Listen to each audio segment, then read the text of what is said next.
আসসালামু আলাইকুম। আজকের বাংলা নিউজে আপনাকে জানাচ্ছি স্বাগত। এখন শুনবেন সংবাদ শিরোনাম। আমাদের সংবাদটি যদি ভালো লাগে লাইক কমেন্ট শেয়ার দিয়ে জানিয়ে দিন আপনার মতামত।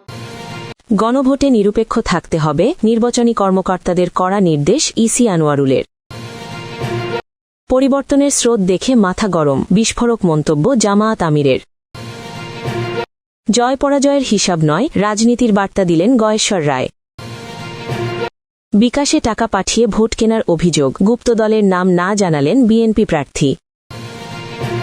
জামায়াত টাকা দিয়ে ভোট কেনে, এ কথা পাগলও মানবে না, কড়া জবাব আব্দুল বাতেনের। নাটোর ১ আসনে নারী প্রার্থী হওয়ায় বুলিংয়ের অভিযোগ, ভোটের মাঠে ফারজানা শারমিন।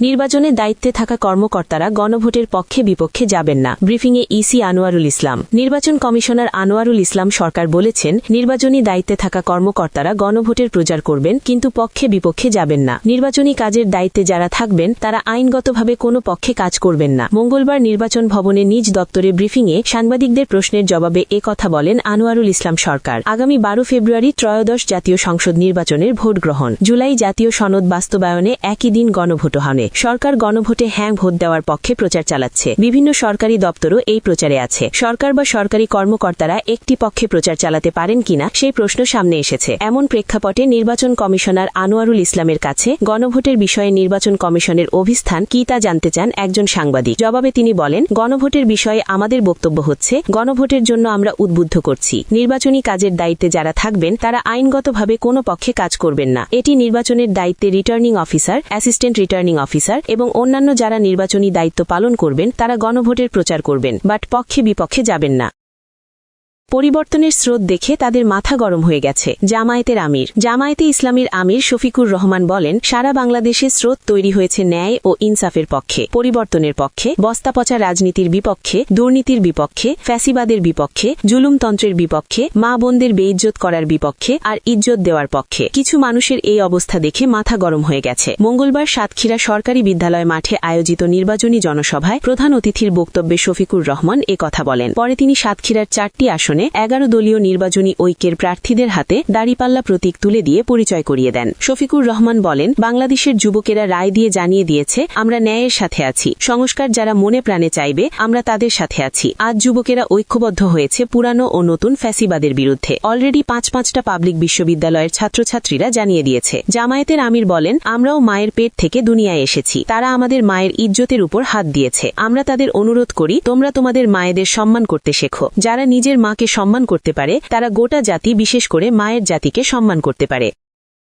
এখন জয় পরাজয় নিয়ে ভাবছি না, গয়েশ্বর রায়। বিএনপির স্থায়ী কমিটির সদস্য ও ঢাকা ৩ আসনের দলীয় প্রার্থী গয়েশ্বর চন্দ্র রায় বলেছেন, এখন জয় পরাজয় নিয়ে ভাবছি না। আমরা শুধু চাই ভোটাররা যেন ভোট দিতে গিয়ে কোনো কষ্ট না পান। ভোটারদের ভোট কেন্দ্রমুখী করতে পারাটাই হবে আমাদের সার্থকতা। মঙ্গলবার ঢাকার দক্ষিণ কেরানীগঞ্জের সুভদ্রা ইউনিয়নে নির্বাচনী প্রচার ও গণসংযোগকালে গয়েশ্বর রায় একথা বলেন। গয়েশ্বর রায় বলেন, আমরা চাই ভোটাররা ভোট কেন্দ্রে গিয়ে নির্বিঘ্নে ভোট প্রদান করুক। ভোট দানে তাদের যেন কোনো অসুবিধা না হয়। নির্বাচনের ফল নিয়ে এখন ভাবছি না। ভোটের মাধ্যমে গণতন্ত্রের পরিবেশ আবার ফিরে আসুক, এটাই আমাদের প্রত্যাশা। কেরানীগঞ্জে বিএনপি ছেড়ে কেউ অন্য দলে যায়নি উল্লেখ করে গয়েশ্বর চন্দ্র রায় বলেন, যারা নাম সর্বস্ব দলে যোগ দিয়েছেন খোঁজ নিয়ে দেখেন তারা কারা, তাদের আসল পরিচয় কি। বিএনপি অনেক দুঃসময় ও দুর্দিন পার করে এসেছে। দীর্ঘ সময় ধরে দক্ষিণ কেরানীগঞ্জের বিএনপির নেতাকর্মীরা হামলা মামলার শিকার হয়েছেন। বর্তমান অবস্থায় কেউ দল ছেড়ে নাম সর্বস্ব দলে যোগ দেবেন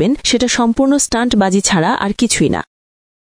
বিকাশে টাকা দিয়ে ভোট চাইছে একটা গুপ্ত দল, বিএনপি প্রার্থী রবিউল আলম। একটি বিশেষ রাজনৈতিক দল বিকাশে টাকা পাঠিয়ে নিজেদের পক্ষে ভোট চাইছেন বলে অভিযোগ করেছেন ঢাকা ১০ আসনে বিএনপি প্রার্থী শেখ রবিউল আলম। তিনি বলেছেন, বিশেষ এই রাজনৈতিক দলটি তার আসনে গুপ্তভাবে মানুষকে বিকাশে টাকা দিচ্ছে। তারা অনৈতিক ও অবৈধ পন্থায় ষড়যন্ত্র করছে, তবে গুপ্ত থাকায় তাদের খুঁজে পাওয়া কঠিন হচ্ছে। মঙ্গলবার ঢাকার ১০ আসনের হাজারীবাগ এলাকায় জনসংযোগে গিয়ে এসব কথা বলেন শেখ শেখ রবিউল আলম। তিনি বলেন, বিকাশে টাকা দেওয়া ছাড়া আরেকটি দলের অপতৎপরতা আছে। তারা পতিত ফ্যাসিবাদী গোষ্ঠী। তারা চাইছে মানুষ যাতে ভোটমুখী না হয়। এই দুটি চ্যালেঞ্জ আমাদেরকে নিতে হচ্ছে। ঢাকা 10 আসনে কেউ ষড়যন্ত্র করে সফল হবে না বলে মন্তব্য করেন রবিউল আলম। তিনি বলেন, জনগণ যেখানে সোচ্চার থাকে, প্রার্থীর যেখানে জনপ্রিয়তা থাকে, আর বিএনপির প্রার্থীর সাথে যখন সব শ্রেণী পেশার মানুষ থাকে, সেখানে সব ষড়যন্ত্র নস্যাৎ হয়ে যাবে। ধানমন্ডি, কলাবাগান, নিউ মার্কেট ও হাজারীবাগ থানা নিয়ে গঠিত হয়েছে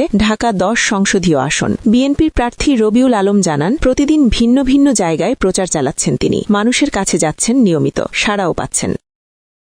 জামায়াত টাকা দিয়ে ভোট কেনে পাগলও বিশ্বাস করবে না, আব্দুল বাতেন। ত্রয়োদশ জাতীয় সংসদ নির্বাচনের প্রচারে টাকা দিয়ে ভোট কেনার অভিযোগকে মিথ্যা বলেছেন ঢাকা 16 আসনে জামায়াতে ইসলামীর প্রার্থী মোহাম্মদ আব্দুল বাতেন। তিনি বলেন, জামায়াতের টাকা দিয়ে ভোট কেনার বিষয়টি পাগলও বিশ্বাস করবে না। জাতীয় নির্বাচনের প্রচারের 6ষ্ঠ দিন মঙ্গলবার রাজধানীর মিরপুর 6 নম্বর এলাকায় গণসংযোগকালে সাংবাদিকদের প্রশ্নের জবাবে তিনি কথা বলেন। আসন্ন নির্বাচনে এই আসনে বিএনপির প্রার্থী আমিনুল হক সম্প্রতি জামায়াত টাকা দিয়ে ভোট কিনছে বলে অভিযোগ করেছিলেন। বেলা 11:30টার দিকে আব্দুল বাতেন মিরপুর 6 নম্বর সেকশনের সি ব্লকে মিরপুর আদর্শ বিদ্যানিকেতন এলাকায় প্রচার চালাচ্ছিলেন। এ সময় তিনি গণমাধ্যম কর্মীদের বলেন, মাঠের পরিস্থিতি অনুকূলে না থাকায় তিনি অর্থাৎ বিএনপির প্রার্থী এসব অভিযোগ করছেন, কিন্তু এসব অভিযোগ মিথ্যা। এ প্রসঙ্গে আব্দুল বাতেন বলেন, আমরা নাকি টাকা দিয়ে ভোট কিনছি। জামায়াতে ইসলামী টাকা দিয়ে ভোট কেনে, এটা একটা পাগলও বিশ্বাস করবে না। নির্বাচনে জয়ের ব্যাপারে আশাবাদ ব্যক্ত করে আব্দুল বাতেন বলেন, প্রায় মানুষের কাছে যে অনুভূতি পাচ্ছি, তারা পরিবর্তন চায়। দীর্ঘদিন ধরে যে শাসন ব্যবস্থা চলে আসছে দেশে, সেখান থেকে তারা পরিবর্তন চায়।